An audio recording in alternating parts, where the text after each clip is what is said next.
आजचा व्हिडिओ अतिशय महत्त्वाच्या विषयावर आहे। काही काही घरांमध्ये आपल्याकडे भाजी चिरून धुतात, परंतु भाजी आधी धुतली गेली पाहिजे आणि मग ती चिरली पाहिजे। कुठलीही गोष्ट बिना पुराव्याची मी बोलत नाही, तर या चित्रात दिसतंय हे जे आहे बारीक कीटाणू हा अतिशय बारीक आहे, तर हे ज्याला जवळचा चष्मा त्याला दिसणार सुद्धा नाही। म्हणून भाजी धुण्याच्या आधी सुद्धा एक प्रोसिजर आहे। ती प्रोसिजर म्हणजे 10 ते 15 मिनिटं भाजी ही मिठाच्या पाण्यामध्ये आपण तिला ठेवतो।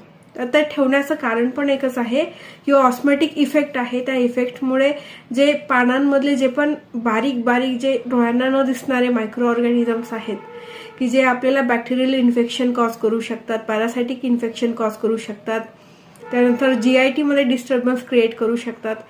असे सगळे जे प्रॉब्लेम्स आहेत ते जर टाळायचे असतील, म्हणजे अक्षरशः असं म्हटलं जातं की एखादा इतका बारीक कीटाणू तो काही जिवंत राहणार आहे का पोटामध्ये, हा सुद्धा प्रश्न लोकांच्या मनात निर्माण होतो की तो कशाला जिवंत राहील।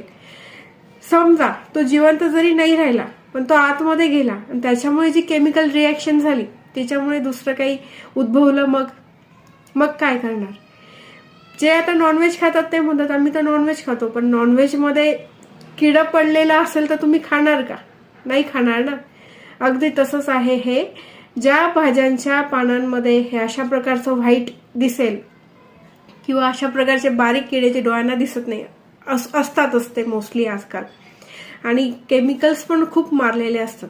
त्यामुळे 10 ते 15 मिनिटं कुठली भाजी धुण्याच्या आधी मिठाच्या पाण्यामध्ये भिजवून ठेवायची, आणि भिजवून ठेवल्यानंतर त्याच्या ऑस्मॅटिक इफेक्टमुळे ती बरीचशी स्वच्छ होते आणि त्याच्यानंतर त्याला 5 ते 6 वेळा पाण्यातून स्वच्छ धुवायचं, आणि मगच ती जी ग्रीन लिफी व्हेजिटेबल्स आपण म्हणतो, ही हिरवी पालेभाजी, ही भाजी आपण मगच करायला घ्यायची।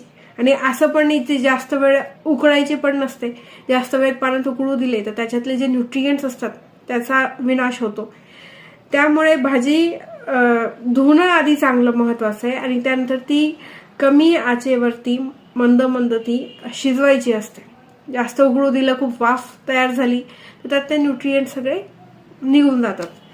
हे काही गोष्टी आहेत तर या लक्षात ठेवणं महत्वाचं आहे। धन्यवाद।